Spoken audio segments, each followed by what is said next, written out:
Hello. There we go. Hello. Hey, we made it. We Good made it. morning. This is Finally. same, but different. Season 1, episode 2 with the one and only grandma. My mama, Mhm. Sarah McGivney, born Helen Jean Weir, right? Right. That was the question. That was the That- question, grandma. Okay, go Oh. ahead, Brandon. Go with it. I just Because you remember the can write question it I wanted down. to All ask right. her. She was just Yeah. talking about a question she couldn't remember. She Perfect. woke up in the middle of the night and had a great question and she didn't write it down. Well, we're introducing today my mom, Riley's grandma. Like I said, Sarah McGivney. She's a mother. She's a grandmother. She's a sister. She's a stepmother twice. She's a great grandmother. She's a daughter. She's an aunt. She's a cousin. She's a wife. She was a wife, a neighbor, a friend, a student, a business owner, a Little League coach, a Little League parent. She's been a juvenile hall counselor. She's been a waitress. She's been a jazzercise queen. If you just a Jane Fonda jazzercise follower, remember those days? I remember. She's a spiritual leader. She's a conversational leader. She's a teacher. She's a technology leader. And she's also an avid reader, among many, many other things. She's Grandma, my mama. how do you feel after hearing all of those? Well, it's like I really couldn't find the right thing, so I kept trying. Oh, That's one way to look at it, I guess. Okay. I kind of think that I don't like to do anything for very long. Like my marriages didn't last that long, and my jobs never lasted that long because I get bored with it, and I move on. Is it that you get bored or you change as a person, so you require different things? Probably both. It's not a boredom that I like leave my marriages. It was more of a just it wasn't there anymore. Mm-hmm. I had to move on. I think it's also Mm-hmm. you're obviously flexible too, right? You open mind, you go with the Yeah. flow, right? I think so. Mm-hmm. In some And cases. so what do you, when you think about all those things you've been and done and all those relationships, what is how does that feel? Like you're 81 years old, you're looking back, I'm Riley's much closer to the beginning. I'm closer to the end than the beginning of my life. But you're 81 years old. How does it feel looking back? It feels good. It feels really Yeah. good because I always used to think that people shouldn't stay at one job all their life. They should have the opportunity to grow and learn and move on. And I did that. So I look back with pride. You were an explorer. I feel like you were a life explorer. You were always kind Right. of, open to the next thing and wanting to expand your mind and how you think and your roles. Yeah. And I think you were just kind of a curious person. You still are, but like just Yeah. interested in everything out there, it seems. I think so. Probably was. Yeah. Is there anything that motivates you to do that, Mom? Like when you change directions, is there something that, what is it, more of a push towards something, or is it something more of a pull towards something? How would you It's describe kind of interesting because it seems like I go through a change every so often. I can't tell you how many years, but it would be a small number of years. I wear different colors. I dress differently. I just change. I just changing. And it's probably just because I get bored with the same thing or I get new thought. Mm-hmm. When new thought comes in, I change. Which is what you want to happen. Exactly. I want new thought. I don't want us to be stuck. Yeah, Being it's like stuck is the when you're worst. presented new information, it's a good thing to fucking change. Sorry. It's a good thing Yeah, to change when you're presented new information. exactly. Because you don't stay the same. Mm-mm. You But can't stay the same have there been because you're times, constant. Go ahead. I'm sorry, Mama, have there been times where you felt stuck and you were like doing the same thing and you had to feel like you remember feeling and thinking you got to bust out of this? Do you remember anything I like don't. that? Well, probably, when I changed, I felt like I was busting out of something. and starting new, fresh. Was there something you would do, like an activity or a place you would go, or like meditation or conversations with friends, like something you would do to kind of start that change into the next phase, or would it just kind of happen? I think it just evolved. I think that as I evolved, I just saw things in a different way, and I was able to float with that because I don't feel like I was stuck in anything. I don't want Mm-hmm. to be stuck, you know. Mm-hmm. Mm-hmm. Well, it's funny. So I was so excited that I remembered my question, and it actually fits in. I'm going to ask it right now, which is, in the middle of the night last night, I thought of your name change. And like, that's a Oh, pretty big shift in your life, to decide to change your name. So I was just curious mhm. about when. I don't even really think I know when you did that or your reasoning behind it, but if you could just talk a little bit about that. Okay, it's kind of an interesting story. When I was born, my father was getting ready to go into a tuberculosis sanatorium in Arizona. And when he first saw me, he said, "She looks like a Chinaman. We'll call her Chinky." Like, as your So real name they, or your they, nickname? well, they named me Helen Jean Weir, and then they called me Chinky. So when I went to school, sometimes the teachers would not call me that. I had a few, just only a few that said, "We won't call you by that." I didn't think much about it. And then when I got out to California and I met my second husband, he told me, I realized that's a slur. It's a racial slur. I didn't know that. I was Mm. just living thinking, oh, chinky, you know. And then I thought, my God. And when I talk to my Texas people, they don't understand that. They still think that's a cute name. So it's kind of interesting. So really, you kind of had three name changes. You had Chinky, and then kind of you're Helen for a moment, and then you switched to Sarah when you met Bernie, or what was the timing of that? I think I was probably married to Bernie, and I just was wanting a name to come to me that I would like. And that was what came to me. And I just thought it was the most beautiful name. And I love being Sarah. I love that name. I was always so embarrassed with my name till I was 30 something years old. And Wow. now I love my name. And then Fleetwood Sarah Mac wrote Helen. a song about it, or was that song before you made the decision? Do you remember? I think it was after, and they spelled it different. So I didn't really associate that much with it. Is that the Sarah Smiles song? No, that's a whole. Yeah, that's Sarah Smiles, a great one too. But there's another one by Fleetwood Mac, right? Sarah. It's a good Mm. song. Too bad we can't play musical intros with those songs. Yeah. And then, so So Mom, Grandma, what about Noros? So then you sign everything Oh, Noros. right. Where does that roll in? That was in a period when I was, trying to come to terms with words.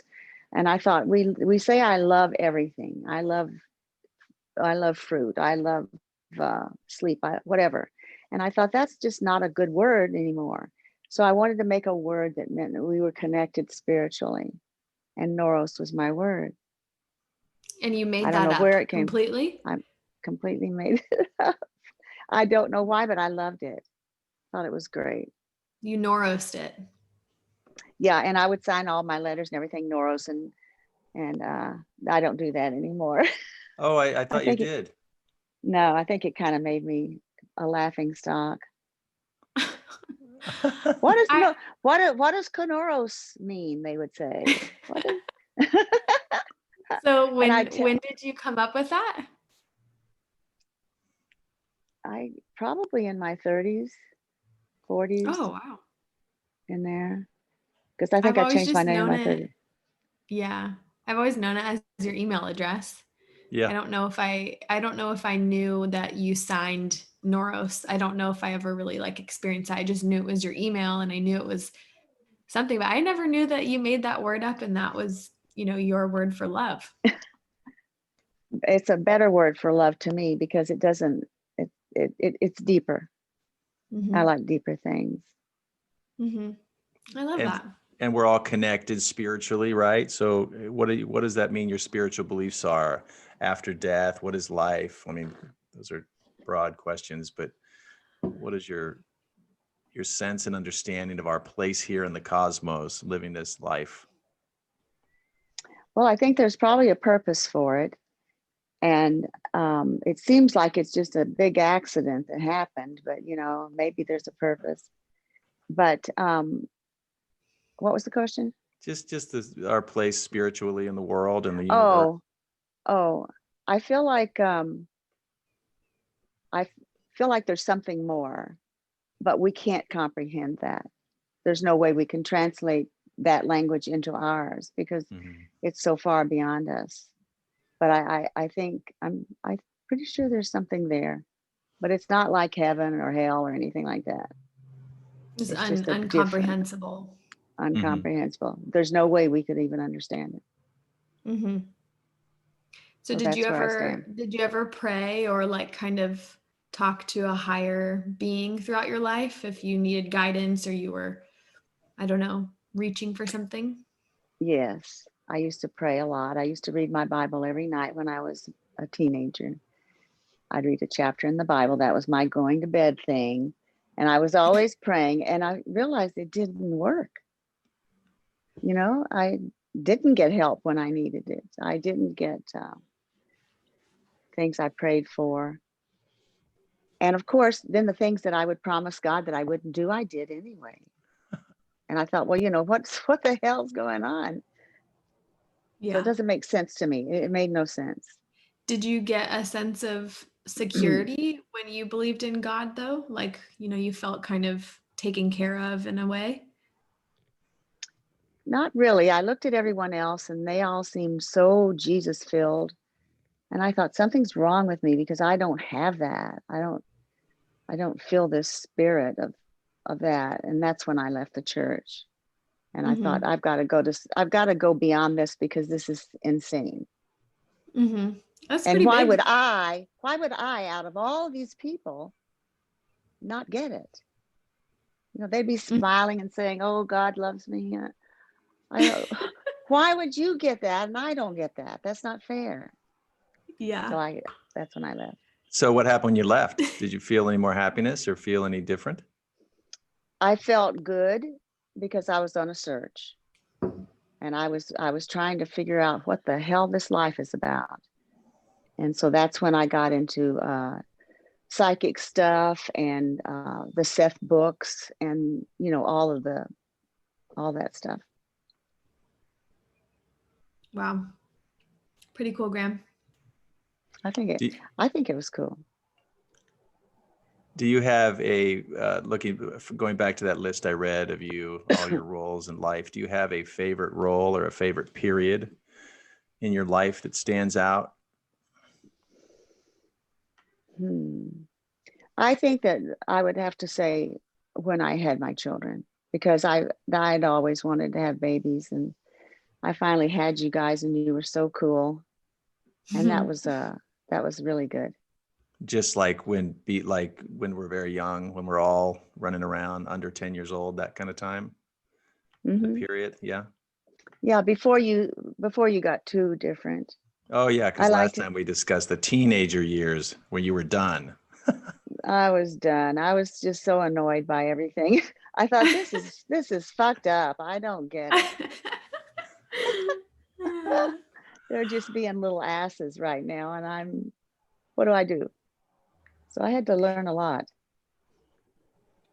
How did you see yourself as a mom? Like not necessarily during that annoying period, but just looking back, how do you see yourself as a mother? Or even now, you're still a mother. How do you see yourself? I think I was probably a fairly good mother, because I wanted to give my children the understanding and the attention and the things that I didn't feel I had, which was a parent who was firm and who just, loved you, but they also had a way of being firm. And I think I realized for some reason that there's importance to have structure. We would eat our dinner at 5 at night. The kids would go to bed at 7 and 8, and so we lived by that structure, and it was just all so easy. It wasn't hard at all. And I think that because of that, because I didn't have any discipline like that, and I was bratty, and I was always saying horrible things and mean things and stuff, doing stuff. And I didn't understand why I was like that. And I didn't understand why no one helped me. They just would talk about, oh, there she goes, you know. You were probably, reaching out for attention and help, but they didn't know Yeah, how to give that to you. yeah. And so I've made sure that my kids were able to get that. And I Mhm. think that I'm really proud of all of you. You You've made a done a good job. good family. Yeah, you did a good Yeah. job. But you know, it's like I'll always say, I learned more from you kids than you learned from me. Oh yeah. And also, I was telling Courtney recently, we were listening to music, and I grew up with you guys. That was my the 60s were one growing up physically, and then that era was like spiritually, and just I Mhm. loved the music. The music was wonderful, and I think that's interesting. Oh yeah, music connected us, our childhood. We have so many Mm. wonderful memories of, even if it was cleaning the house, we were cranking music in the house, and it was wonderful. And Riley, I And think your I mom love, carried that on. I carried that on with my kids, Oh and yeah. yeah, Yeah. you that's a did. great memory. Even though we had to clean the house, boy, we were Oh yeah. cranking Rusty Weir, or cranking the Bee Gees, or Saturday Night Fever, or whatever we were cranking. It was a lot of fun.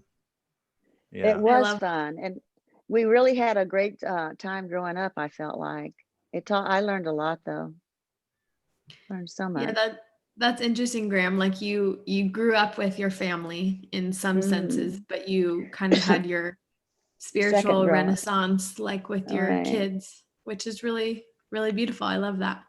Do you think I you would have love been it a too. different parent if you, because I would have been a totally different parent if I had kids right now, because I learned from my first time. Do you think you would have been a different parent if you had to do it all over again? Or you think you'd do everything exactly the same? I don't. I don't. You know, I can't even imagine that. That's so far beyond me. I can't imagine it. But I feel like what I did was good because you all had a balance, and I did a lot of things wrong, a lot of things that weren't good. But at least you had that balance, and also I had y'all all around me, and that was wonderful. And so you know, I really have a hard time with mothers working because I loved having you kids around me. You What Hmm. were did you great. what did you do wrong, and what did you do right? Well, I really don't want to go into all the things I did wrong because I did make a lot of mistakes. We all do. You don't have to. No, you don't. Yeah, I've made a lot of mistakes that I'm ashamed of, but I'm not really ashamed of them anymore because I kind of felt like to forgive anybody, you first have to forgive yourself. And when Mhm. I realized that when I made the mistakes, that was the point of which I was evolved to. You know, I Yeah. did what my genetics and my body were having me do in response to my childhood, and etc. So I feel like, what was I talking about? We were asking you kind of the things you did right as a mother and the things you Oh, did wrong. okay. But anyway, I guess I think I finished that. I'm not sure. And what did you do right specifically? Can you think of one thing that you really think that you did right by your kids? I think I was right by being there for you, by being a presence in the home. And I think that was Hmm. important for everybody. Hmm. And I think that I did a good job of teaching you about nutrition and things like that. Can I read you something that one of your sons wrote? You can. Okay. It's from your second favorite child. It's from Courtney. Hmm. Just kidding. Uh, I feel I feel fortunate to have a mother like you. Your kind, generous, and inquisitive journey has been one we can all be proud of. Your high standard for kindness and justice is one of your attributes most important to me. Nothing chews at my peace more than things that are unjust or not kind. With your inclusive Oh, disposition, you extended our home environment to welcome our friends and neighbors.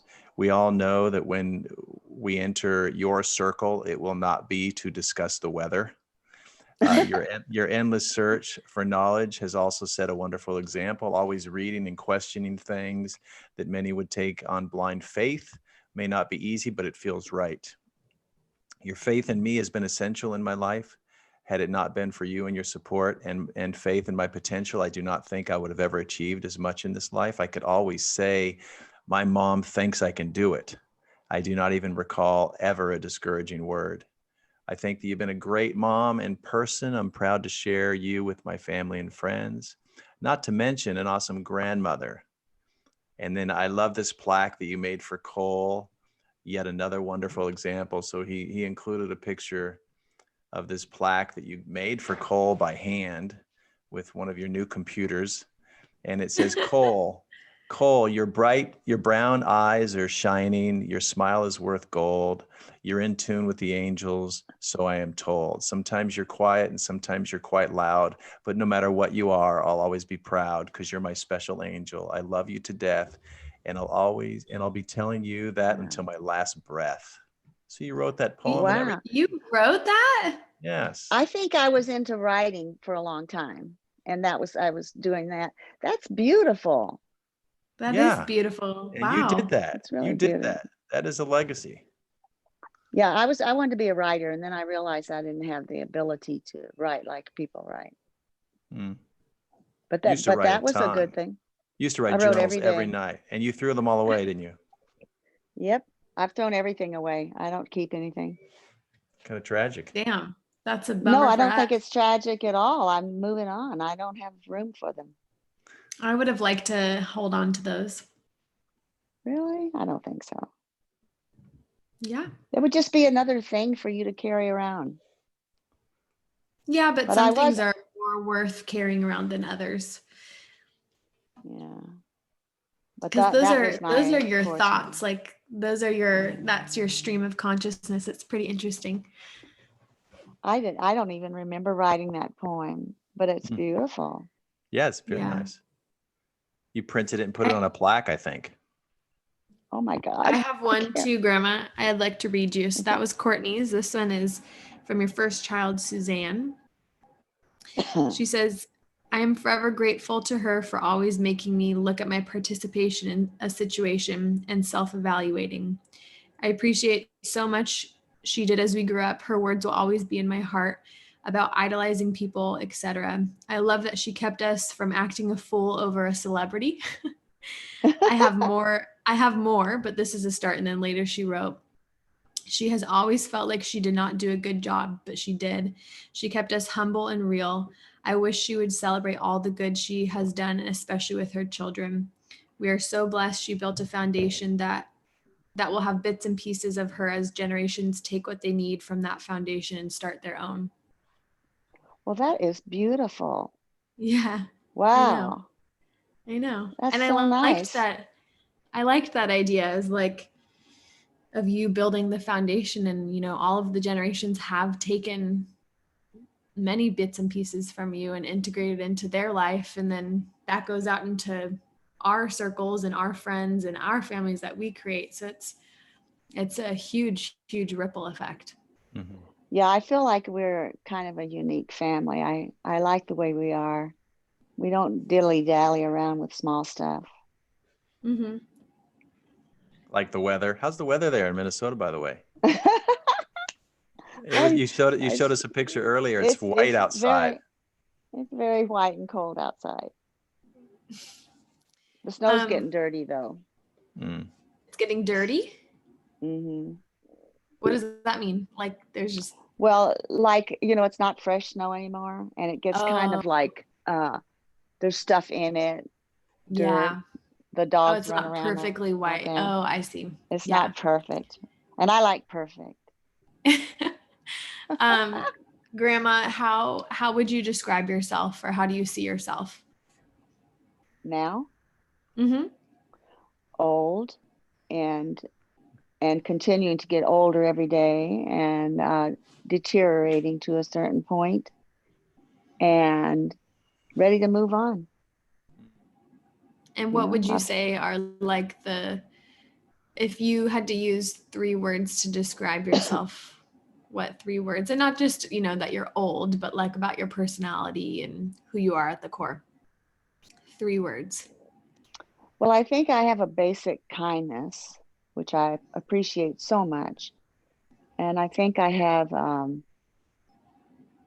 the ability to see things the way they are, Mm-hmm.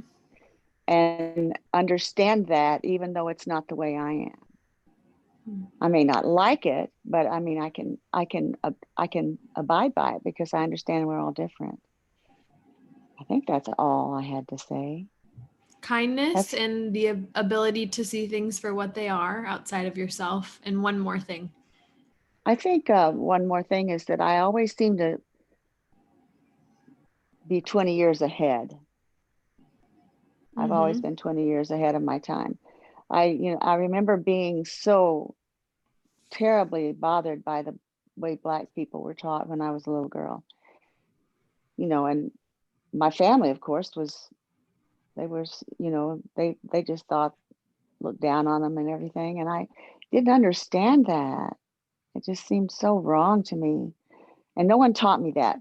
I figured that out. And I'm so proud of myself for having that attitude, because I could have easily been brainwashed by the Texans that I lived with and Yeah. felt the same freaking way. So what do you think that is? Like, what in you made it, possible to think differently than everyone around you? How is that I even don't have possible? any idea. It's so weird, isn't it? I don't know. I have no idea why. You don't remember a I moment where you shifted or go, what the fuck? You remember that moment where you thought, what's wrong with these people? Elmo, I oh remember that oh Elmo Yeah. story. yeah. Oh, I loved Elmo. Yeah, the when they was integrated into our school, he was in my advisory, and he was such a beautiful boy. And he was Black, and he was 2 girls were integrated. I never knew them, and he was in my advisory. He never said anything. He was always clean and fresh, and his clothes were perfect. And I really liked him. I'd look at him and think, man, this guy. I was so proud of him. And then when the bad kids got together, the boys, and they ran him for the friendliest, and he won. The principal called him in his office and said he had to step out of the race. Mm. So I remember that being just horrible. And I remember when I said to my dad at dinner one time, I said, Elmo Williams is the best dressed boy in Austin High School. And he said, if I ever hear you say anything like that again, I'll knock your head off. So, I didn't have any kind of good response from my family. So fortunately, there was something in me. I don't know how it got there, but I'm so fortunate that I had that, because I could have been just like everybody else. I wonder if it's because you talk a lot about your childhood and not really feeling kind of a part of it, a part I of the never people around did. you. You felt kind Never. of an outsider, in your Mm, own skin. And mm. I wonder if that kind of breeded a sense of compassion in you, because like Oh, if you're an outsider and then you see someone like Elmo Williams at your school who's a really huge outsider, you're gonna kind of identify with them, maybe, or and not even Elmo, just anyone, maybe I it think just so. you have more compassion because you are on the outside looking in. I think so. But I also think I was a snotty little kid, and I was probably glad that I didn't think like them, because I could argue with them, you know. No, so who knows? But I'm so thankful that that's who I am. Where I is Elmo? wouldn't change it. You have any idea where he is, or have you heard from him or know anything about I him? tried to look him up once on the internet, and I couldn't find him. But truly, you guys have no idea how bad Blacks were treated. Well, It's I just was so going to ask horrible. about that. I think we kind of, through learning, reading, and media, that we have a pretty fair idea, but we weren't down in the middle of it. Like, you felt the seething hatred around you physically. How do you think that whole movement for equality in your lifetime has changed? Are you grateful to see the advances made, or? Oh my God, yes. Oh my goodness, Of course yes. you are. It's And you think it's amazing. enough? You think it's enough? And you said you could see 20 years into the future, or you're 20 years ahead of us. So what's going to happen next? I don't kind of think there's going to be much more next, but I think that, oh boy, I'm losing my thoughts again. Equality for African Americans and minorities. You think that there's How's been it going to be? huge improvements, of course, you were saying. It's a huge improvement, but there's still people that still have the same kind of biases. And that really amazes me how anybody can have those biases. Hmm. I don't understand that. Hmm. What do you think it is? Um, Probably the way they're raised, Hmm. you know. But I know that I wasn't the way I was raised. I didn't do that. So I Hmm. don't really understand why people are different. I don't really understand that. Hmm. Yeah. But I just think that how I feel personally ashamed for all that the white people did to the blacks. I'm willing to do anything to make it up to them. I can't imagine, why anybody wouldn't be. And I've noticed that people aren't. And how can they be like that? Hmm. Hmm. And so what do you To think of, go ahead. uh, any minority. Hmm. Mm. So what do you think of today, like everything going on with the BLM movement, and just what do you think about where our country is racially today? What are your thoughts? Well, I feel like that I've come to the realization that I don't know that we can ever survive as a humankind because there's so much bad people. And I don't believe in bad or good because I think it's all the same in the whole of it. But I feel like that it could never be good because as long as there's money and as long as there's power, we could never be a good people. We just couldn't. And the people Hmm. that have tried to be a good people were wiped out because there was so much against them.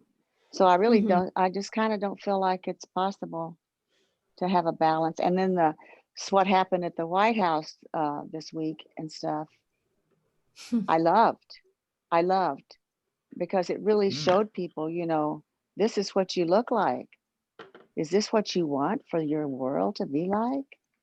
Hmm. Now, So explain that more. You loved what happened, because we're taping this January 9th, on January 6th when we were confirming Like the fifth. elected.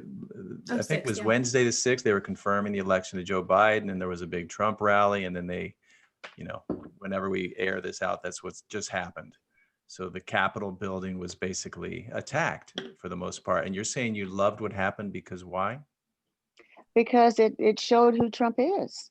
He had been breeding this hate since he first became president, and he kept breeding it at his what do you call it when people get together, Rallies. at Rallies. his rallies, and they would yell lock Hillary up. And it was all based on hate, and it was never anything good.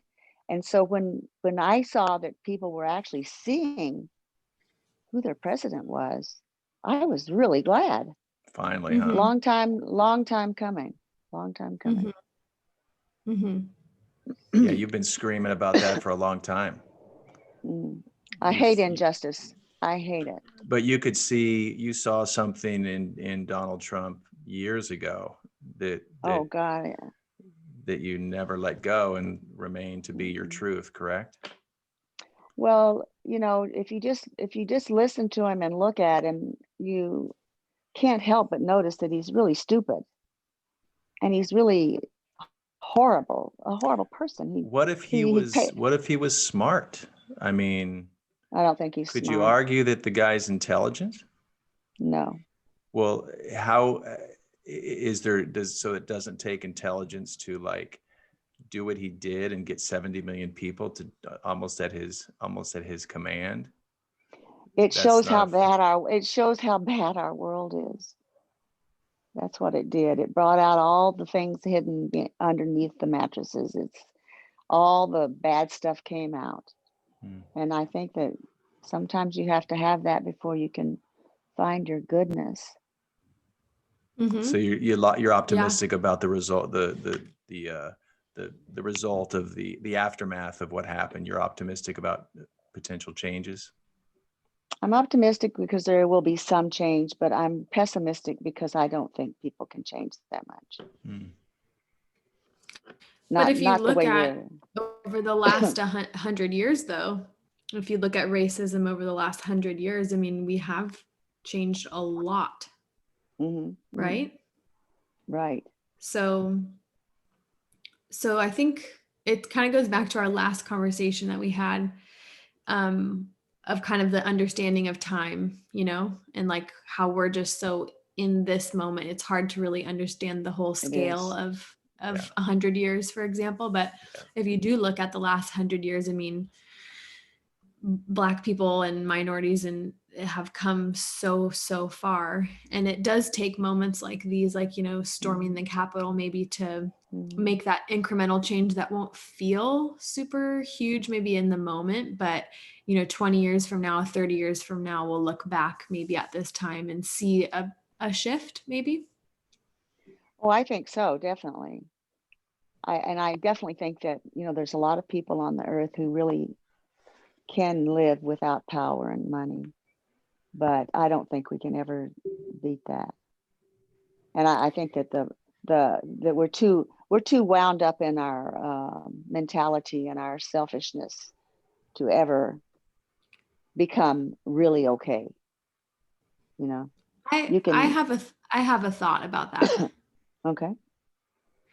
So I don't know a lot about this, but you know, I spent time in these hippity dippity areas of the world and, you know, talked to interesting people. And one of the things that kept coming up throughout my travels was this like shift in energy. So like the earth has these like feminine or masculine phases every 14,000 years or something. And there's these like points in the world. I don't know. I honestly couldn't break it down completely, but something that kept coming up over and over was that the last 14,000 years, this last phase has been a masculine phase. So it's been driven by masculine, not necessarily men. A lot of it at the time, I think, yes, men, but just kind of everything that encompasses like masculinity, which is power and taking over and maybe money and like, you know, fighting and conquering and taking, you know.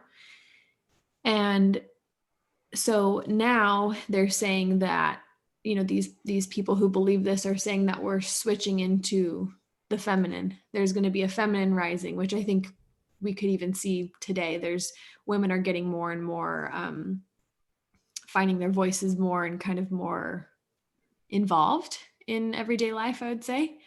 So I just wonder if, you know, you're saying you don't really have hope for the future. I just wonder if like, if we could actually find a balance. I'm not saying that I think too much of anything is bad.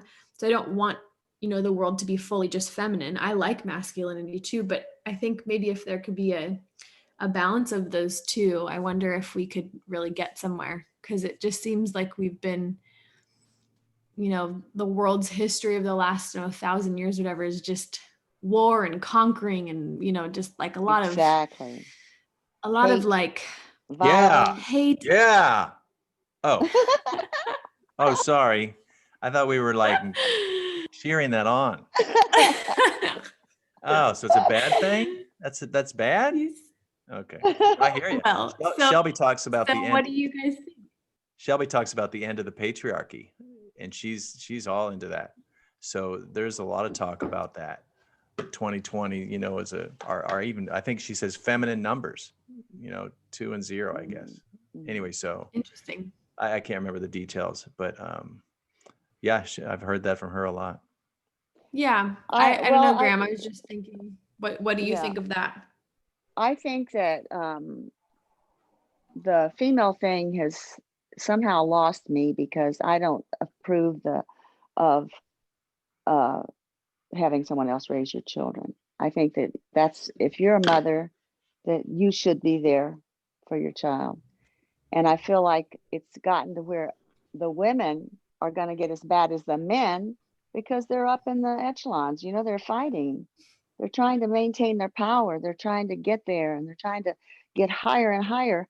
And nobody's home to take care of the kids. So they're just like, the kids are just running rampantly while they're not having anyone who makes them clean the house, or who makes them do their dishes, or who makes them pick up their clothes. They're just like, they're just not cared for. And if we don't care for our children, we're not going to have good adults. You know? I guess like I see what you're saying there, because I think, like I said, like too much of anything isn't good. So if you had Yeah.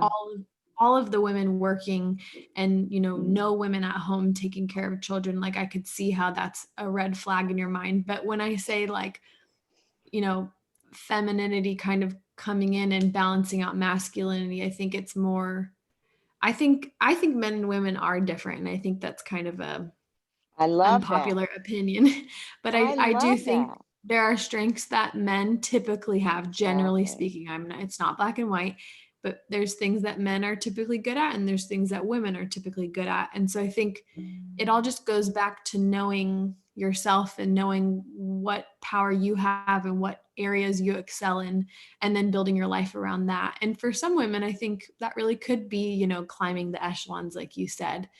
But I was just curious. I know that I think when you hear like the feminine versus masculinity topic, you go straight to women working, and it's not so much about that for me. It was just kind of like just women having more of a say in how to build the world. Because I think like right now it's like mostly men have had a say in how to build and structure the world.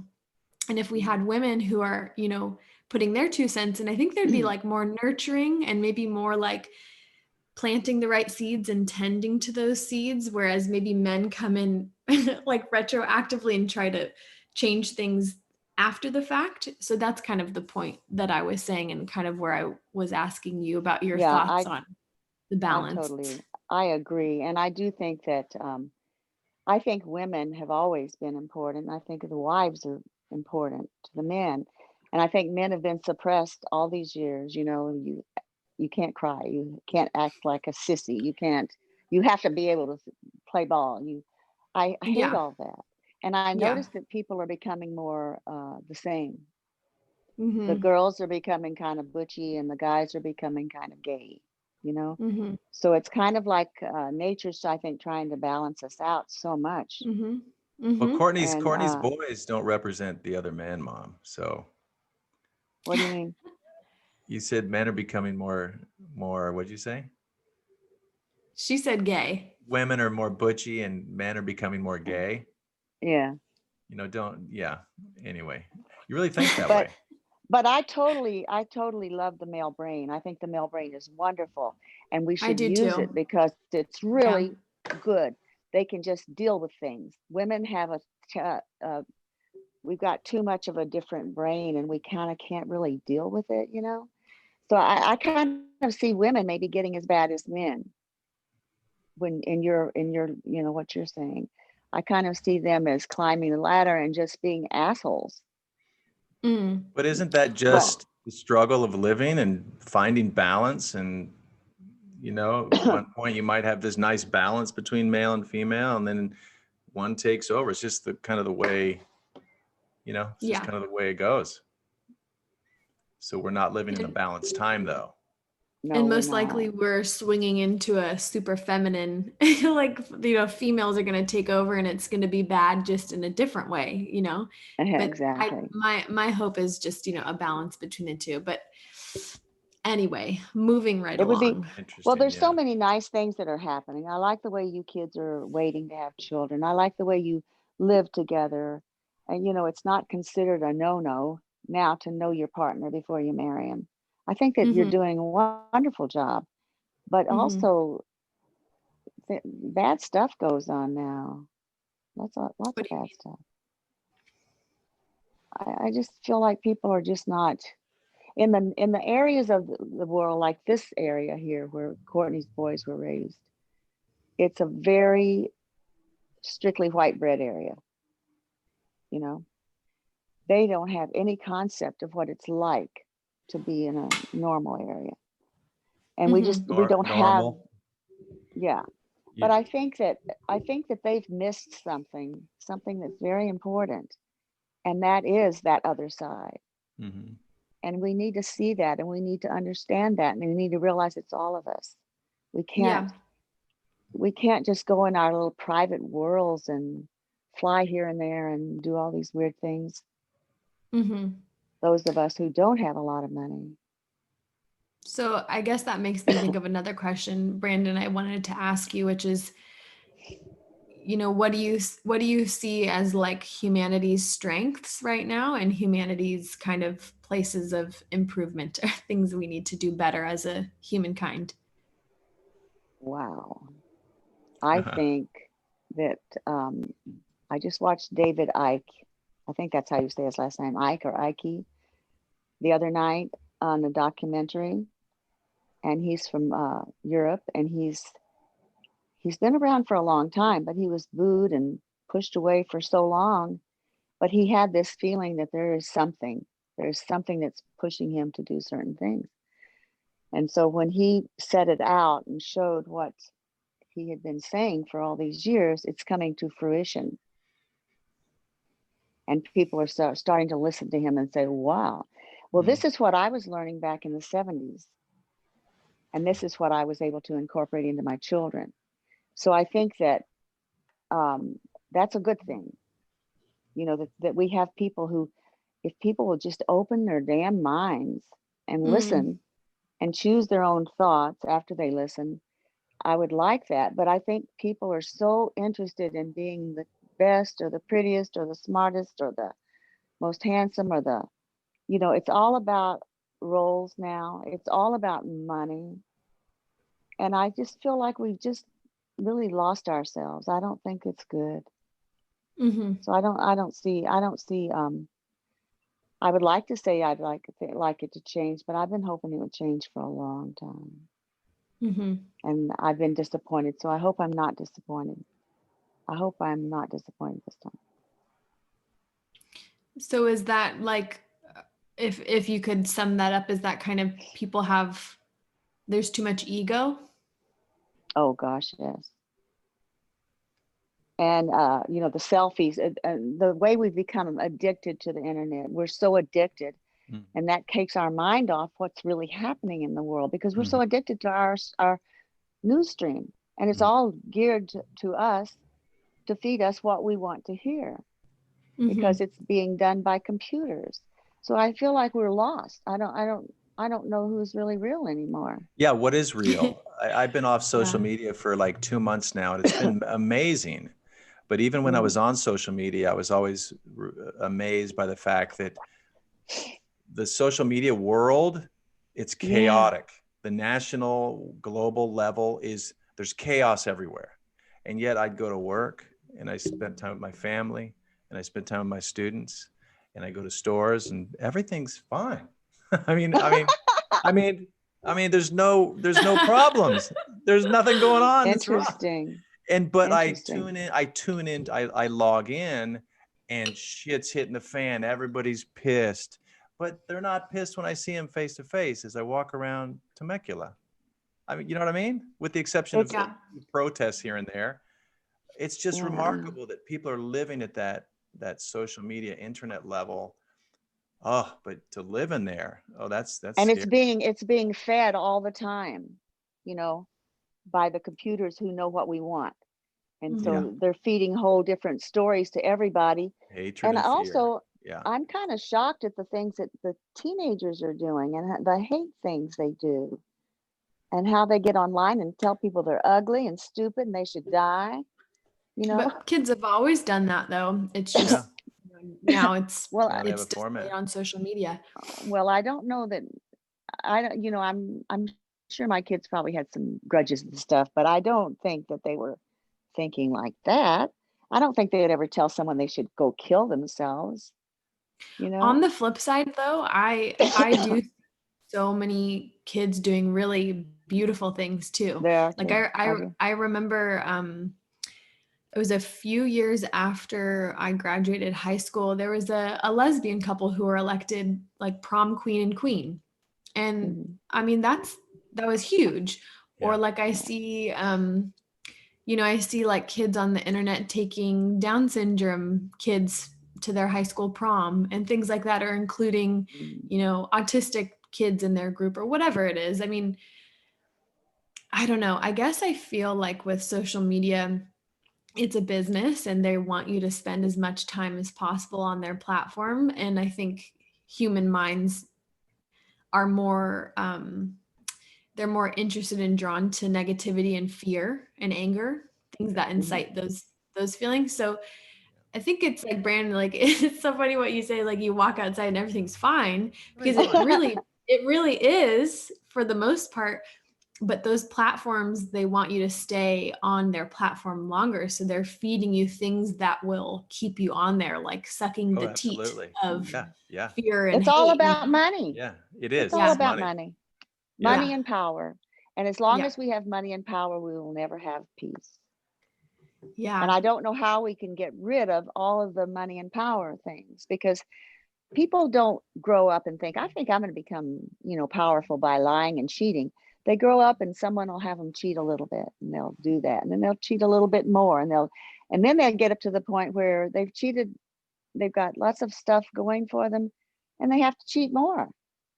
It's not like people learned anything from it. It's It's kind of it's sad. it's really crazy because you may or may not know it, but Trump was suspended the other day from Twitter, but now he's actually I know. completely removed from Twitter. Yes. They've banned him. Thank So God. these social media companies, they're brand new to the world, right? They're brand new. I mean, Exactly. even Zuckerberg and these leaders of Twitter, and they never expected this to happen, right? I mean, Mm, it's not that it's their fault, but they created something that just grew unbelievably powerful. So is it simply going to come down to, and I know everybody rails about free speech, right? But is it simply going to come down to, hey, Twitter can make their own dang rules, and if you're going to be hateful and ugly and spread and stoke fear and conspiracy, then get out of here. Is it because we wouldn't allow that in schools? We typically mm-mm. wouldn't allow stuff like that in a family, right? In a typical family. I hope So not.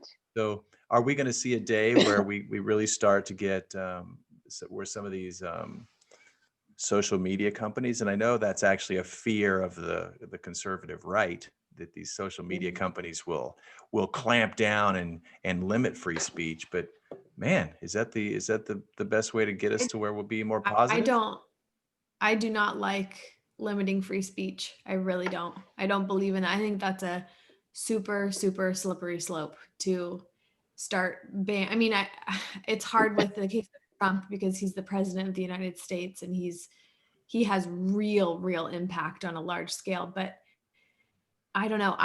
It's a I really hear hard you. question. I hear you. I totally hear you and understand that.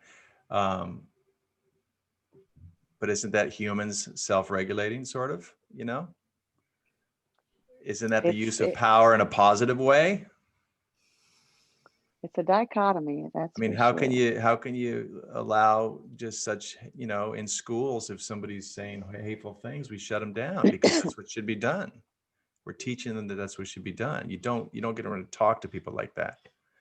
But once they're an adult, they can do whatever they want. Is there no oversight? I mean, I hear you. Just questions. Well, Hmm. I think it was probably everything I think has gone a little bit too far. Mhm. I think that we loosened up our rules and we, give everybody a platform, but I think it's gone a bit far right now, especially like with the films that they're showing, the things that they show in films and stuff, the porn that's on the internet. I mean, those things are Hmm. not healthy for young people. They're No. dangerous for young people. And I think a good parent would not allow their child to have an iPhone. A good parent would say, no, you're not going to have, you're not going to be on the internet. That's just, you can watch G-rated shows, you can do this, but you can't go that far. And I don't think anybody's doing that anymore. Everybody's just handing their kids these items and they don't realize how much bad stuff is out there that can sway Yeah. you. It's getting harder and harder to be so cut and dry with it though, because it's like social media and the internet is just so ingrained in everyone's everyday life. So it's I agree with you, but it is like harder and harder for parents to make that decision to just like completely limit their kid from something that everyone else is doing, because that is somewhat alienating, but I agree in theory that that's a better thing to do. Well, I heard one of the newscasters on CNN, her name is Anna something. I can't remember her last name. I always liked her a lot. She was, a nice news reporter, and she was smart and everything. She said her parents she never saw any of the movies that people have seen now. Her parents would only let them see Jin. And she seems like she's a perfectly fine working woman, has kids. She's not different. And I don't know how she felt then, but I have a feeling she didn't feel that different. I think she just did what her parents said. Mm-hmm. They were her leaders. They were her people who fed her. Yeah, So I'm I wondering, feel yeah, go I ahead. feel bad for parents today because they just are facing like They are. just a whole other beast, it seems. Yeah. And it's like your kid has to have a phone. What if there's a school shooter? So it's like, Mm. Jesus Christ, don't even send your kid to school, maybe. Yeah. I Yeah. would not want to be raising kids in this era at all. Horrible things are happening. Well, if But you're I going to guess they raise kids, always you got to have. be really strong, and you got to be really certain about what you want. And you can't personally Exactly. be caught up in some of the drama yourself. Yeah, Well, LaDonna also, Yeah, limits and true. LaDonna limits Reese. I mean, she's not going to get social media good. because she has TikTok for like an hour a day, but she won't get social media till she's 16 at this current plan. But she does have a phone. Uh-huh. It's Well, hard I to hope do she a doesn't. complete limiting Yeah. of kids this age, but because you want them connected a little bit, but yeah, not too much for sure. It shouldn't be their highlight of the day.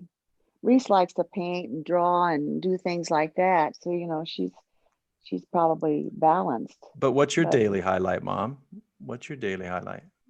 oh, I'm total media crazy So because, what's the difference? I mean, well, wait a minute. Wait a minute. The difference is I'm old enough to know better.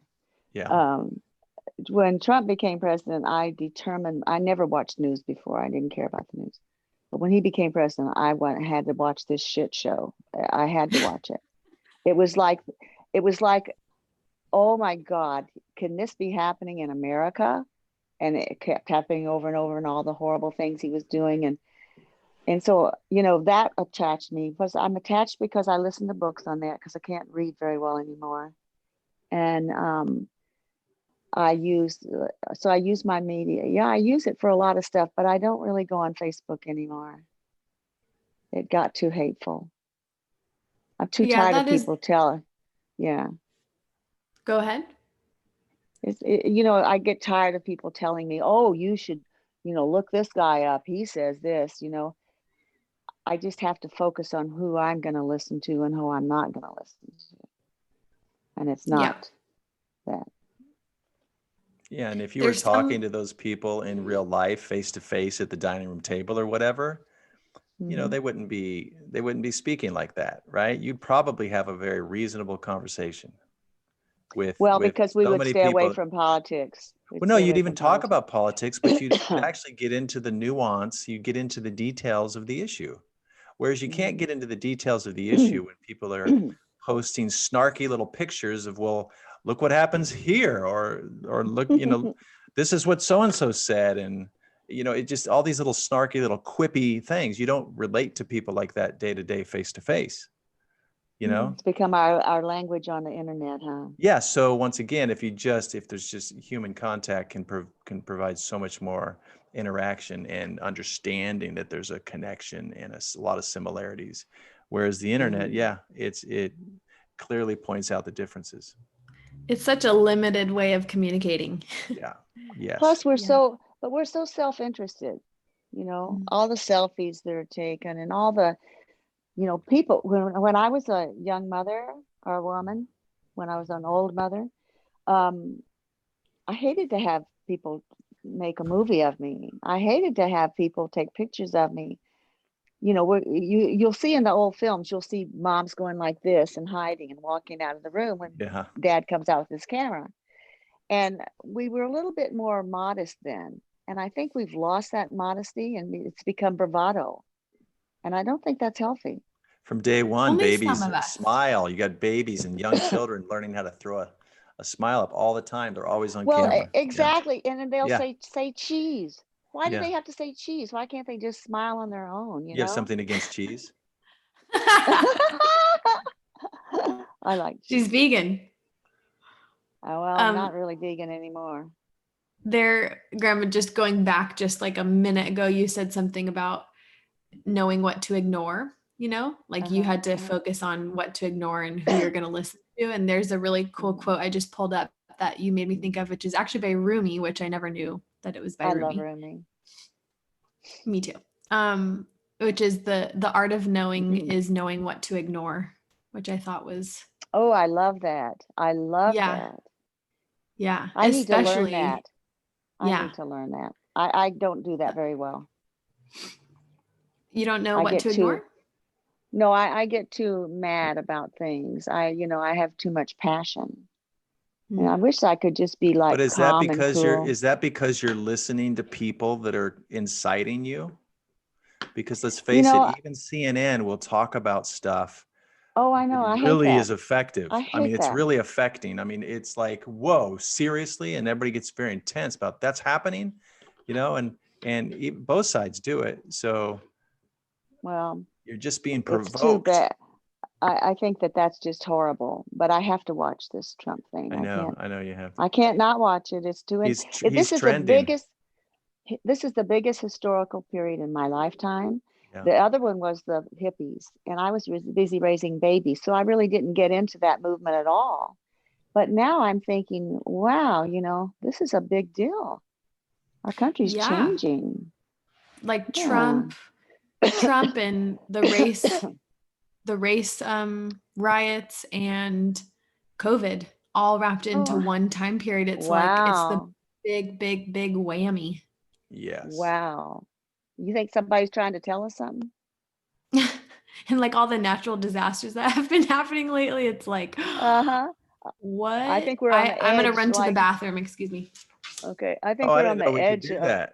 I have to go. I wait until the end. Stay there. Oh my gosh. Yeah. Interesting.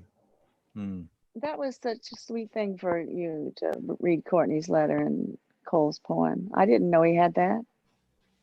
Yeah, he sent a picture of that when Rilee asked for solicited for some input for today's podcast. And so he sent that picture. Yeah. I just love that I wrote that. That's just really brilliant. Oh, you did some beautiful things for your grandchildren and children all the time. You always did. Those are the gifts I like. I don't like the gifts that come from stores. I think that we just waste too much money and we're just too crazy. Right. But I like the gifts from the heart, things like that. Like I used to send the kids a picture of themselves when they were younger and put a little quote in there or something. Yeah, and I think that was cool. I liked doing that. You were very creative. You had your computer and your printer and your laminator, and you did all these cards. And remember those years? Was that? Yeah, I made bookmarks. I used to love to make bookmarks. Yeah. But I don't have that anymore. I'm kind of like, really, you know what? I keep getting this nudge to learn more, experience more. And that's why I watch documentaries, and that's why I read and listen to, biographies and I think I'm supposed to experience all the different kinds of emotion. Yeah. And I think that's why the pressure's on, because I figure I'm going to die. It's going to die in my brain. So why does it matter? But it must matter. And I want you to know I'm watching Paradise Lost. I'm on the second thing of it. It's a must watch for everybody. I bookmarked it when you sent it. What's it about? What's the premise? Paradise Lost is about a totally different society that we're not used to, of people that live very differently than we do. 3 little boys were murdered. and they put these 3 teenagers in prison for life. And people got to, and the wonderful people in the world saw this show and thought, those boys didn't, there was no evidence. And there wasn't, no evidence. And so they reopened the case. These people got together who were really upset over this from all walks of life. They got together and they went out there and they brought it up again, and they had a retrial. And I can't tell you about that because Okay, you have it's to see only a it. 3-episode series, right? Right, Okay, that's what nice when they do that. I like what those I'm short ones. proud of, I'm so proud. Oh, no, they're 2 hours long each one. But Right. I'm so proud of people that are stepping up to the plate. Yeah. And I just Yeah. think that's so beautiful. How what a Mhm. beautiful thing. Because these boys one of them was fit, he's gonna be executed that year. Yeah. Yeah, I think that's the Wow. positive, that's That's the the way to look at, positive. because there's so much, like Exactly. Rilee was saying, so many good things happening like that. Like documentaries, Exactly. just think of documentaries exposing, They're wonderful. just exposing things to us and showing us the realities and the truths of things, whether they're We fake wouldn't, documentaries or not, or, you gotta look at those with a grain of salt and right. But right. hopefully you have enough maturity and information in your brain that you choose the right ones. Yeah. You're not going to choose one that's going to go the wrong way, I don't But think. great things are happening. And when, because on a national level and on a social media level, you can't really do much to change anything. I mean, you could stop liking something. You could not share this picture or whatever. But really, Uh-huh. the big change is going to happen when you help those near you or help people locally, right? It's all we Right. need is just individuals to be local, leaders, right? And fix things locally. If everybody's doing that, and if there's enough around the nation, you're going to have a great country. Or humanitarian people But if like we're these trying to people figure were. out, fix something wrong in Mississippi, that ain't happening. That we can't do that. We got to No. stop this irritation and the fact that we get so frustrated about something that's happening across the country. We're a massive country. Just take care of things locally and get out of, step out Well, of. I don't know if I fully agree with that. I mean, I agree that it is a local change, and I think that's really powerful for people to focus on their immediate communities, like for sure. But the one beauty of social media is like how everyone does have a voice. And so like someone from my high school could post a Black Lives Matter thing, in support. And it's like that reinforces that there's other people out there who are thinking Right. about that, or who are in, you know, they, want that movement to keep going that maybe you didn't really expect. So I think there is something good about social media and connection on a wide scale, And awareness to of issues. I totally agree. Yeah, I agree that but that's important. but definitely I think that there's a lot to just working locally and focusing on your community too. But I just wanted to stick up for social media just a little bit. Well, actually, Screw you. these people, I'm happy with the documentaries. I think that this HBO who did this documentary, and I'm so proud of them because they presented it so well, and it actually touched the hearts of so many people. And they're not going to let this That's happen. They're awesome. going to That's fight awesome. this. And I think that if we all stand and we all fight this kind of craziness, maybe we can change something, but Yeah. I Well, don't the know how only way we can much. fight is locally, really. Go figure out, Exactly. in the elections that are off cycle, you got to pay attention to those judges, local leaders. A lot of people just jump out for the presidential election. So, yeah, just lots of local work we can do. Yeah. Grandma, can Uh-huh. sorry. You can. Well, let me say this one thing first. We live in such a, homogenous area. These people that are in the film live in a totally different world. I mean, it's a totally Christian community that believes in the devil and believes in God. And they are so rigid and they hate so much. And it's like, oh my goodness, do people live like that? Okay, go ahead, Rilee. I definitely will watch that. It sounds interesting. I read the Oh little bio gosh. and I got a little nervous by it because I don't typically Oh like my watching gosh. murder shows, it's but worth I'll watch it. it. Okay. Yeah, I'll watch that. I saw that you wrote mandatory for It's a your mandatory for all my kids and all my grandkids. And they better do it or I'll do it. What can my punishment be? I would just talk and not never stop. Then they'd probably And listen. another mandatory thing for all your grandchildren was that prophet book, which is my favorite book out of all Oh, I books. know. Cahill Isn't Gibran. that beautiful? Cahill Gibran. Yeah. That was beautiful. I just wanted to read you. I have like a few notes from the family, and I want to read you before we wrap up, Okay. just to give you some more warm fuzzies. This note is from Reed, and he said, Oh, yeah, he said, Grandma has always been my rock in my life. Even at my lowest point, she has always been there to remind me that I'm worthy and I have so much potential to do good in this world. Sure, I have amazing support from everyone in my family, but if it weren't for Grandma, I would not be the person I am today. She has taught me so much, from having good manners at the dinner table to deeply understanding the human mind through hours and hours of amazing conversation. I have so many great memories with her, but one of my favorites has to be when she was walking me and Donovan to elementary school one day. We were crossing the street when the light was about to change, and at that point she yelled, "Run, boys!" As she grabbed our hands, we started sprinting. In the middle of the crosswalk, her glasses flew off and we had to run back to pick them up. The whole entire time we were just cracking up, dying laughing, and didn't stop until she dropped us off at school. To this day, I think about it and I just laugh so hard. It was such a funny moment and we could not stop laughing. Grandma, I love you so much. he is. You know what? That boy is going to be a writer. He's Yeah. going to be a writer. He's going to be writing books. I can just tell you right now. He's so smart. People don't realize how smart he is because he's very quiet.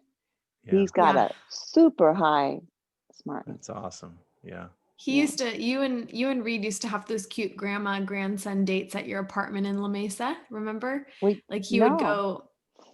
yeah, like when he was young, you were living in the Spring, what is that apartment complex Oh, called in downtown La the Springs Mesa? in La Mesa. Uh-huh. Yeah.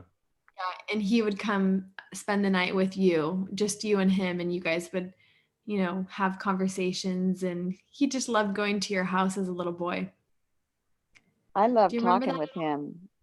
No, I kind of don't remember a lot of things, but some things I can remember, but can't remember the specifics of that. But I can remember we would go to a little Italian restaurant that we could walk to, Yeah, I know that one on the corner right uh, there. and that It's they're not out of there business anymore. now. The old guy died, and probably his wife is dead too. Yeah. Yeah. You have a But special relationship with each and every child and grandchild, which is neat. Yeah. I do, Yeah. and I would like to have a special relationship with my greats, but I don't get to do that, I guess. Ooh. Yeah, it's hard. Yeah. That might end. Huh? That's kind of weird. Uh-huh. But Yeah. that's good. I think I It made it through happens. all I made it through all my grandchildren. I think didn't I? Yeah, you Yeah, did. I made it through each one of them. There's no I hope you more all got the coming. profit. No, I know. No more grandchildren are coming. No No. more grandchildren. No.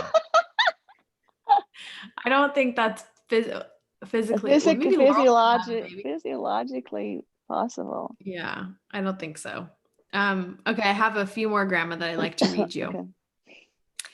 So this one is from your youngest, Laurel. She said, Mama Ma, Sarah Sue, there's so much I can say. I think we have such a special bond. It was just me and you against the world for so long. I love all the memories that we would laugh at for hours, and hearing your wonderful laugh that made it so much better. The time they almost shot us at the prison when we took a wrong turn to pick up Rob. The mouse running up my leg and you leaving your poor helpless daughter in the middle of the street. And our too many to count dinners at the Village Inn. I could go on and Wow. on, just me and you. I'm so lucky that I got to have that time with you, and you basically saved my life, so I guess I owe you. You brought me out of a deep, deep, dark hole I never thought I could come out. And because of you, I am a stronger, more confident woman. I love you so much, Mama. Mm-hmm. That is beautiful, and I'm so proud of her. She's come so far, and I can't take any credit for that. I think that her brothers and sisters brought her out of the hole. You know, Well, she thinks that you she seem to have a had large all heart. the support. Thank goodness she had all the support. Yeah, but she you were had. there, Mom. We were moved out. You were there home alone with your last child, going through some dark stuff. So you were the one she leaned on heavy and needed. Well, she's done so beautifully. I'm so proud of her. I want her to write a book. She has, yeah. Is she going to write a book? Oh, no, I meant she's come so far. I was like, she wrote a book. I didn't. She hasn't written a book. That's funny. This one is from Shelby. Oh, she said, I always have appreciated the spirituality and open-mindedness that she taught me since I was little. She read my palm and told me about past lives, and because of that, I was able to develop the beliefs that I have today. Also, I always appreciated her openness with sexuality and body parts and not thinking of those topics as taboo. I was always the most knowledgeable in my health classes. Oh my God. She was telling us the other night that every time she had a sex ed conversation or a talk or a lesson, and in Temecula, it's pretty conservative, right? So you don't get too many of those. But she said she'd always ace the pre-test. So before the whole lesson even started, Shelby had all the answers right already. Because Grandma, you would teach us. Because Grandma. You remember they used to call their vulva their vagina, and I would say, that is not your vagina, that's your vulva. Yes, I remember. And people are still doing that. I can't understand why people don't get it. I know. Yeah, you were always teaching us that. I'm glad. Did you know that my children never knew any swear? We didn't swear. We didn't. And my kids never knew what pee was, because I called it urinate. I tried to really raise them with just words, you know. And one doctor like the looked scientific at world. More real. Pee is an ugly word. My mother used to say shit, and I thought that she was horrible to say that word. But anyway, where was I? You would always teach your kids the real world words. Okay, so this doctor, I think it was Brandon, was sitting on the table, you know, and he said, "When did you last pee or something?" And Brandon looked at me like, "What's that?" And I said, "Urinate." And he said, "Oh." So he was like, so they were at least started off right, and then they picked up all those words and taught them to me. That is so cute. He's like, what is he talking about? He had no idea what pee was. I don't remember Urinate. That probably is so about cute. 4. That is so cute. I love that. It's beautiful. I have so many good memories. Yeah. Do you ever just like lay in bed and watch your memories of your life? Do you like revisit certain times and kind of like think of memories from that time era? I don't think so. Maybe I did when I was younger. Would that interest you? Because I've done that recently. I spent several nights before I fell asleep thinking about my first 10 years of life and trying to remember as much as I could. And then the next couple of weeks, I'd spend it on ages 10 to 20. I only got to my 30s before I stopped but I mean, you ever thought about that though? That's an interesting process. Just sit back, meditate, or whatever you do, and just think about it. I might have done that when I was younger, but I don't seem to have a need to do it anymore. Yeah. I'm pretty much cut off from everything right now. So I'm in a good place. Good. I have one more note for you. Okay. This one's from Bougie. She said, "Grandma, I'm so lucky to have such an awesome grandma. Your openness, vulnerability, and wild side has taught me so much about life and who I want to be. You have taught me to question things, think for myself, speak my mind, listen to other perspectives, and to be unapologetically me. You have impacted each of our lives you've impacted each of our lives so much in different ways, and we will be continuing to pass those on forever. You're the best. Well, I looked in Bridget's eyes when I saw her last, when I was in San Diego. That girl, she's something else. Mm-hmm. She's so strong. She's so beautiful. And she's so deeply spiritual. You know, you wouldn't realize it, but she is very deeply spiritual. She's Mm-hmm. got it. She's got it. Yeah, she's growing at a rapid pace. Well, she, you know, she's doing well physically and she's doing well mentally. It's just amazing because, you know, how do you get so much packed in those years? It seems like you could only pack one thing in, but she's doing both. I know. I'm love worried it. about her overdoing it, burning things at both ends. You know, she's You got a think lot going so? on. Well, she's driven, which is a really wonderful thing to be, is driven in your 20s. But I just, you know, it can I be wanted to all also, consuming. I wanted to find a little bit of a balance, but I don't want to quell her great achievements. I want her to also just be spiritual and at peace. Yeah, that's And what I love the hope. things she does. Yeah, because Don't do peace. things you don't love. Yeah, hard to have peace if you're driven all the time. It is, Right. and I think she has it.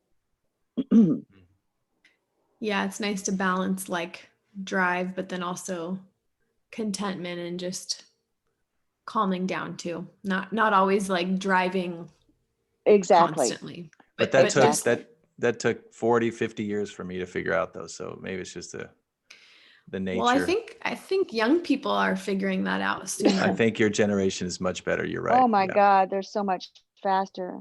You guys, you two, I've got to tell you, I've always seen you as doing something together, a podcast or something. And I think this is your beginning. And when you told me about it, I thought, it's coming to fruition before I die. I get to see this. Awesome. I am so proud of you. You both have this personality and this ability to, I love the way you ask questions. I love the way you listen. You're just wonderful. Thank you, Mama. See, you've always been supportive. Look at that. Yeah, I know, really. No, Rilee and I, she's been wonderful in my life. I'll never forget her as a young girl and my girls. She was always the teacher or setting things up and playing with the girls when they were very young. She was so much fun, and so it's such a good role model for the girls. But then, on our Peru trip a couple years ago, kind of cemented that we might have some sort of future together. Some connection that's pretty powerful. I think it's amazing. Yeah. I'm just amazed at both of you, and I love the way you listen. I love the way you talk. I love the way you think. That's from you, Grandma. Honestly, that's from you. Yeah. Well, I don't say things I don't believe. So if I said it, then I really mean it. Well, but you really just taught our family to ask the right questions, ask real questions, have conversation, disagree, love each other. I mean, you just really set the example for that. So it's no wonder.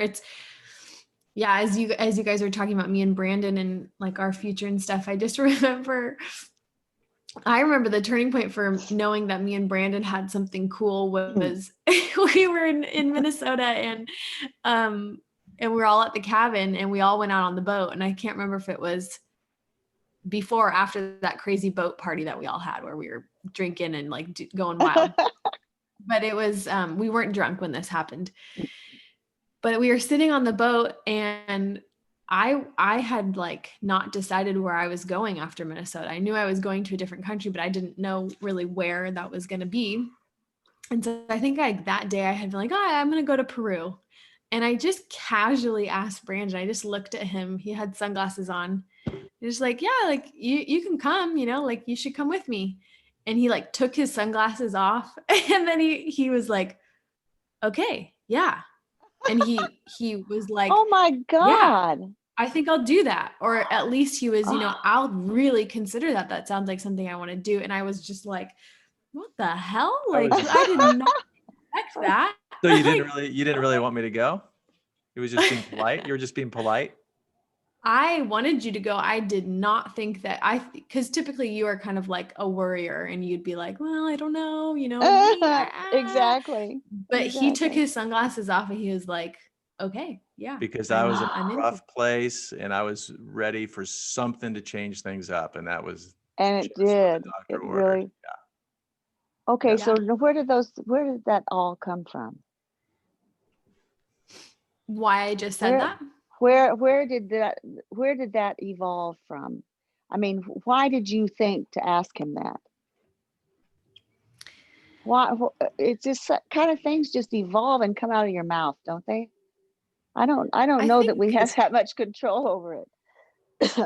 I think because like at that point I had been traveling for years and it was just kind of what I was doing. It was casual for me. It was just like I had realized how much I had learned and like how just throwing myself in just like foreign lands and completely different situations did for me as like for my personal growth. And I think I just like, I had talked a little bit to Brandon at that point about where he was and he was kind of struggling. And I think I just intuitively thought, this can't really hurt. Like this has the potential for him to like, make a little bit of a breakthrough, just to like do something just out of, get out of Temecula and your teaching job and just like go do something just freaking random. So I think that's why I asked him, was just like it felt right. And I think I go off of like intuition and gut a lot. And I think I just was like, yeah, he should just go. Feels right. Worked out. So those words came out of your mouth and they had been a culmination of your thinking and all that, and you just thought this was the right moment to ask. Yeah, I didn't really think much about it. I just said it. It just and came then out. his answer, Brandon, where did your answer come from? Well, I mean, I've been envious of Rilee and Dave for all these years, and not that I would live like that because I'm too kind of stuck. I'm too kind of I'm rigid to my routine. I'm I love rigid my too. home and just my predictable little quiet life, kind of like Dad was. Very much like I knew my dad was. But I love the world. I love cultures. I love people, and I love history. And I mean, so when that opportunity arose, and I also coincidentally had just worked like what's called a 6/5 teaching position, where you get like several $1,000s extra during a school year to teach an extra class. So I had this bundle of money, which I rarely have a bundle of money sitting there. So the timing of it, and my personal, I guess, despair, the timing of it was just perfect. And like, yes, there we go. It was like, oh my God, yes. Like that afternoon, were we on the phone to Peru, or was it the next day we called Peru? It was like either that afternoon, the next day we were talking to people about seeing Machu Picchu. I was like, this is freaking happening. This is amazing. Yeah. And then of course I pick up the cell phone, and Rilee and I went into one of the rooms, and we call Peru. We're talking for 30 minutes or whatever it was. Well, I get a bill for like $100 next month on my phone bill. I was totally not even thinking and paying attention to the fact we could have used WhatsApp. We could have used another means of communication, but I called him on my cell phone. $100. It was a ridiculously expensive phone call to call on my cell phone. But I mean, I was just so caught up in it. I normally would think about that kind of thing, but I was totally caught up in the idea. You wanted it. Yeah. Well, it's kind of interesting. It makes you wonder where these thoughts come from. Where do they come from? It's kind of like your taste buds, you have the genetic ability of taste, right? You don't decide when you like something. Your taste buds decide when you like it. So I'm wondering where speech comes from. I'm wondering where thoughts come from. It's like, why do they just pop up? There's something. Could all just be our cells and biology telling us what to do, and it feels like we're steering, but it's just, I don't know. Yeah. I actually don't know. I don't have words. Keep working on that, because I want to know where thoughts come from. You'll probably know before us. Yeah. I think I know at some level. And that's why it bothers me so much, because I'm trying to get it out in this reality, and I can't, because I can't formulate it. Kind of like when you're trying to pull something from a dream. Yeah. It's like I don't have the words. explain. I think I know also, but I don't think I don't have the words, the vocabulary to put it together. You mean the way Where where thoughts thoughts come come from. from? Yeah, yeah. And I do think it's biological. I do think it's It's totally, I think it's it's, chemical. uh, It all comes down to chemicals. And but there's got to be more, huh? I don't know if there is, but that's maybe for another day, but I'm not so sure. I'm I not don't so know. sure that this isn't all we get. This 80 years of like awareness, and that might be it, and that could be it. And your brain death is tremendous, but it ends also, and then we're gone. But then you have to think, that's your body. That's not you. Right. So There's this yeah, and I do agree that there's I this am separate overseer. from, yeah. Where does that go? I get that. But whatever that is, that self that is disconnected, I think, from thoughts in the body, I get that. But whatever that is, when it separates from the body and when it separates from thoughts, you no longer have, well, the way you track that is totally different because it's not connected to your body and your brain's thoughts. So it's a whole, yeah, like you were saying earlier, just a whole undescribable different level. And I don't know if that made any sense. Well, I'll tell you something that happened to me when did we live on Polaris? 70s? I think so, yeah. And I was working so hard on the astral projecting. Mm-hmm. And so Bernie and I, we were really into that. And he just went along with me. I'm sure he didn't care about it. But I'm laying in bed asleep and I think, darn it, Bernie gets to go see the master. And I've never used that term in my whole life. Bernie gets to go see the master. And I was jealous because I'm a very jealous person. And then at that moment, my body began to lift off the sheet. I felt my body moving and I felt my whole body, and it got up to back this far from the ceiling. And I thought, oh, I'm going to bump my nose on the ceiling. And then I was gone. Then I remember looking down. I looked down and I said with no emotion, she looks frightened. And I've thought of that all these years. Why was there no emotion? Like if I had looked down on my body, I would have thought, oh, poor thing, she was frightened. Right. But this part of me looked down and said she was frightened. Well, It was that so was matter you. of fact. But that it was you, wasn't right? me. No, it wasn't me Well, because it was no, you it was me. separated from yourself. Yes. Right. You separated But from your body and your mind. it's a higher me. It wasn't the real me, because the real me would have been, oh, she looks uncomfortable, But that's not the real And you. That's your thoughts. So remove from that. Remove yourself from the judgment. That's the one that's the self you're talking about, right? Not the one that judges. That's your mind judging. right. The self is Right. not a part of that. Right. Right. That's It what was a she's totally saying. different Yeah. perspective, a totally different perspective. And I knew then that this is something we don't understand. I don't understand that. Mm-hmm. Who Yeah, amazing. was that? Amazing. Who was that? It was me, but it wasn't me. Mm-hmm. Maybe before I was mixed up with my mind, huh? Your Interesting, I consciousness, think. your awareness, the witness.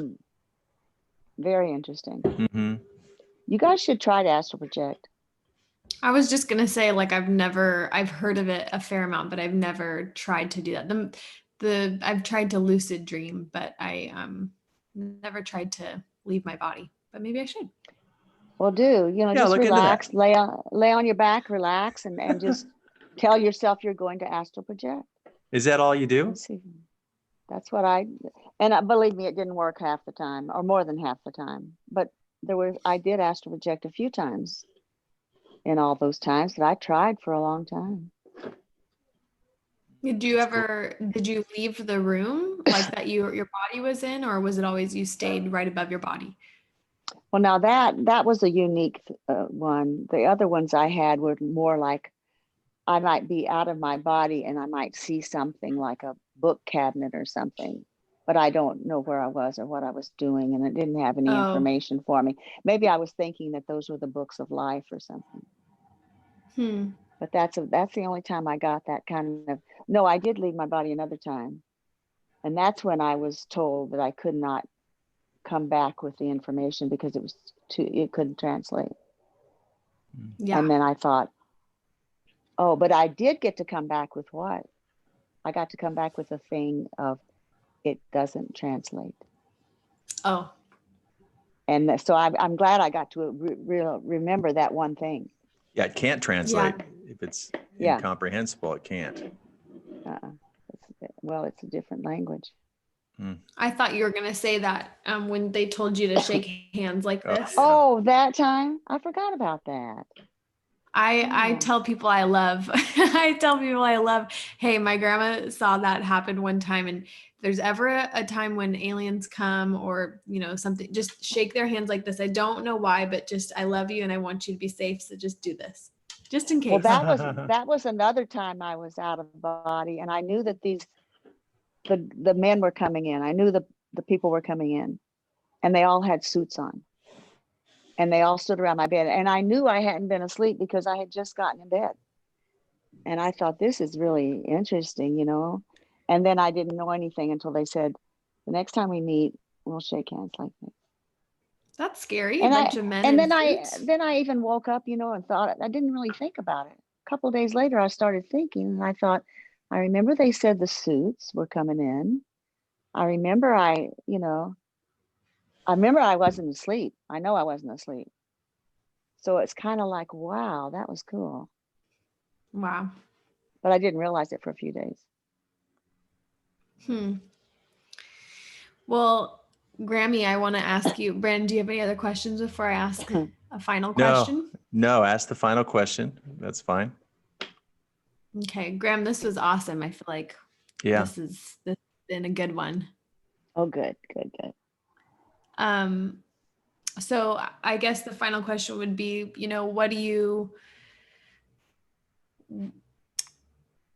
what would you want like our family, the people in our family's North Star to be? So like something that they're moving towards, or what do you hope that our family keeps at top of mind and kind of making decisions along the path of their life to get towards this thing? What would you say? Great question, Rilee. Well, it's certainly not money, and it's certainly not power. It's humanity. I want you to be humane in all aspects. I want you to, oh, where'd you get that? It just appeared on my shirt. It wasn't even here until just now. But, that's all. I think I always said when y'all were growing up, I don't care what you are or who you are, as long as you are humane and kind and generous, because I think too much focus is put on the other shit. And I really don't like that. I think that what I want is you to be a spiritual person, not a silly person. I love that. Don't buy into the crap, in other words. Yeah. So focus on our humanity and being humane. Love it. And good. And that's what y'all are doing. And with this podcast, that's what you're doing. And I'm so proud of you. You have no idea how proud of you I am. Thank you. Thanks, Graham. Yeah. Okay. I feel really good about my family. Oh, I'm glad to hear that. That's all. Yeah, I do too. I'm proud of our family. I love our family. Our family is not normal. It should be normal, but it's not. I don't want to be normal. I've never wanted to be normal. That just you got that. You one of the sheep. You got you don't that. Want to be a sheep. Got what? I got what I wanted. You got it right. You got what you wanted. We're not normal. We did. Well, yeah, and who raised who? You have to look back and think, did you kids teach me all this? Both ways, yeah.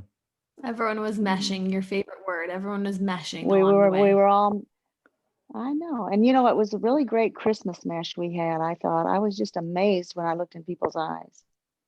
Amazed at the depth in all of you. Totally amazed.